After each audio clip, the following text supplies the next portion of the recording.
ఇప్పుడు మనం ఏమి నమ్మొచ్చాము? ఒకవేళ మనం కూడా యేసుప్రభు దగ్గరికి ఈ లోకంలో ఏదో జరుగుతుందని వస్తే మనం వచ్చింది కూడా వేస్తే మనకు కూడా ఆ రాని వాళ్ళే మేలు.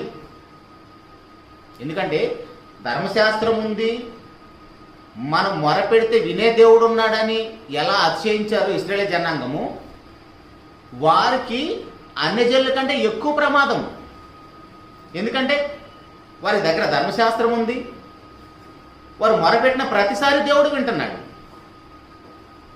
ఇప్పుడు అన్యజనులకి దేవుడు ఎవరో తెలియదు, నీతి న్యాయములు కలిగిన ధర్మశాస్త్రం లేదు, వీరికి శిక్ష తక్కువ. ఇప్పుడు మనం కూడా ఎవరి దగ్గర ఎక్కువ ఇస్తే ఎక్కువ వసూలు చేస్తామా? ఎక్కువ ఇచ్చిన వాళ్ళ దగ్గర తక్కువ తీసుకుంటామా? మనకు ఒక న్యాయం, దేవునికి ఒక న్యాయం ఉంటుందా? ఉండదు కదా.